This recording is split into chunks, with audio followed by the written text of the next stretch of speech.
Hindi naiwasang isipin ni Senadora Amy Marcos na iniisa-isa na ang mga miyembro ng Senate Majority. Apat kasi sa mga ito may aktibo ng kaso para sa iba't ibang alegasyon habang may 5 pang may kinasasangkutan ng issue. Halos timing ito sa ipinapanukala ngayon sa Senado na payagang bumoto ang mga senador via online conferencing. Alamin ang kabuuan ng balita sa report na ito. Mula sa surprise coup, putukan sa bulwagan, mga sagutan at hindi pagkakasundo ang nauwi pa sa walkoutan, 3 linggo ng maingay at mainit ang mga tagpo sa Senado. Ang pinakamainit na tagpo ngayon, ang debate patungkol sa isinusulong na remote o via teleconferencing na pagboto ng censor judges para sa impeachment trial. Inalmahan naman ng mga nasa minorya ang proposisyong ito na partikular na minamadali umanong itinutulak ng mga miyembro ng Senate Majority. Si Senator Erwin Tulfo hindi naiwasang punahin ang tila motibo sa likod ng mosyong ito. My question is, why are we in so hurry? Why are they, the majority, in a hurry to tackle this motion and divide the House, Madam President? We need answers in the minority. Madam Chair. Or is it because, Madam Chair, they're in a hurry because of news reports that probably 2 of our colleagues might land in jail this weekend? Is that the reason why? Is that the reason why they have to have this inserted, this Section 41C, para makaboto po kung sino man yung makukulong dahil sa announcement ng Ombudsman na may lalabas na po ang warrant ng ilan sa mga kasama natin, Madam President?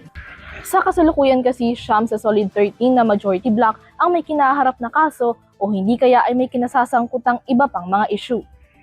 Una na sa listahan si Senador Ronald Bato de la Rosa na matatanda ang absent sa Senado ng halos 6 na buwan matapos i-anunsyo ng Office of the Ombudsman na mayroon ng arrest warrant ang ICC laban sa kanya.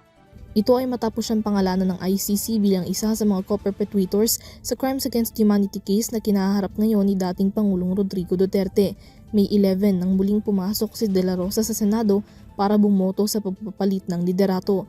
Matapos ang putukan, nawala na ring muli sa Senado si Bato kahit pa nasa ilalim siya ng protective custody ng mataas na kapulungan.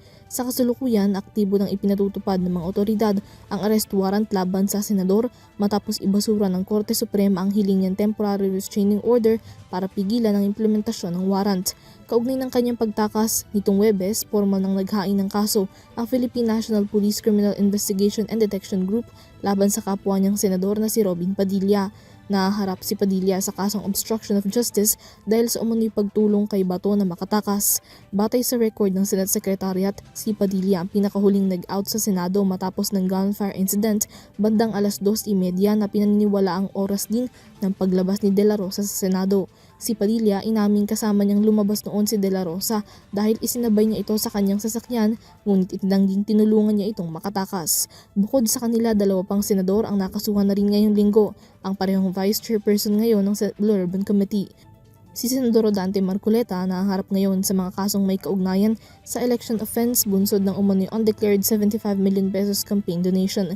Kabilang sa mga kaso ang plunder, indirect bribery at paglabag sa Presidential Decree No. 46.